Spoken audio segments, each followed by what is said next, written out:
Well, hey guys, welcome back to my shop. My name is Dema. So in this episode, I'm going to show you how to build a stabilizing chamber. Now what a stabilizing chamber does is it takes wood that's normally really light and, for example, spalted woods and anything like burl, and you want to make it really nice and hard and stable so it doesn't fall apart on you. You put it in a stabilizing chamber, which all it is a vacuum chamber that's used with a vacuum pump with special type of stabilizing resin. Now this process is mainly used by pen turners and caul turners because it takes any burl and spalted wood, any softwood, and makes it easier to work with, almost acrylic-like. Now you can find a lot more information on turntex.com. That guy is an expert in stabilizing. That's where I get all my stabilizing juice from. So if you want to learn more information on the stabilizing process and possibly buy a chamber from him, or he supplies components to build your own, check out his website and I'll have a link down in the description. So I'll show you how I made mine.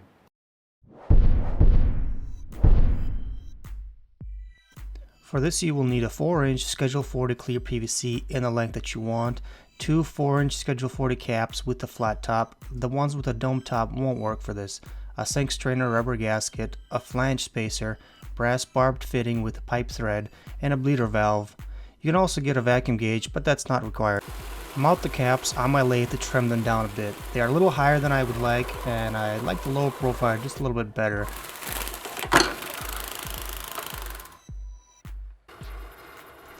I then take the cap that will be used as the top lid and slightly trim the inside diameter so it slips over the pipe easier.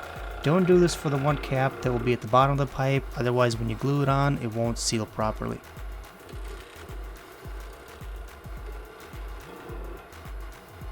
After making sure the bottom cap fits nice and tight without any issues, I go ahead and tape off the areas that I want the PVC cement to go. This is just to make the glue up look less sloppy, but you can skip this step if you want to.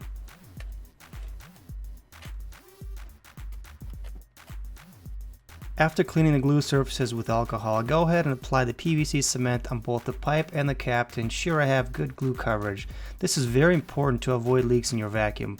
Once I slide the pipe over the cap, I clean up all excess cement just to make it look cleaner.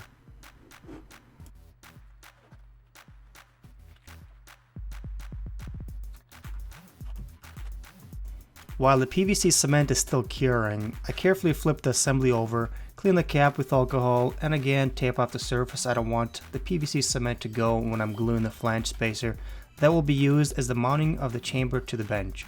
Once again I apply some cement and place the flange spacer, centering it as best as I could, then I place a weight to keep some pressure while the glue is drying.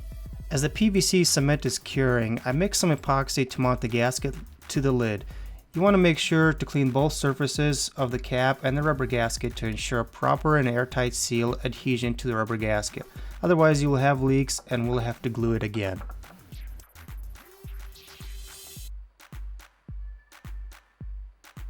After about 24 hours, the PVC cement and the epoxy have fully cured and I can move on to drilling and tapping the cap for the hardware.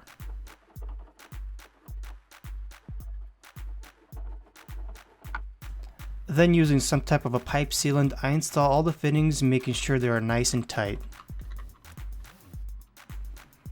Next I work on the open end sealing surface. This is most likely rough after cutting.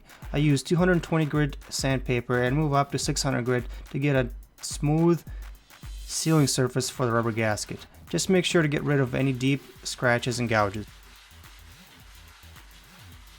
Then all you really have to do is install the cap, connect your pump, and check for leaks. I had to redo my cap twice because the first time it leaked.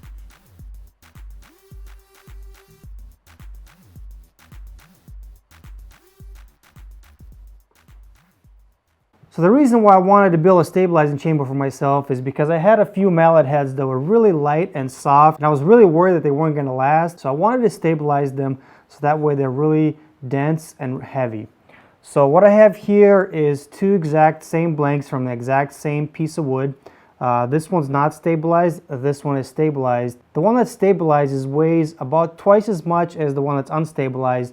I believe this is about 8 ounces and this one was around 16 ounces. So you get a really nice piece of wood that's really hard and dense.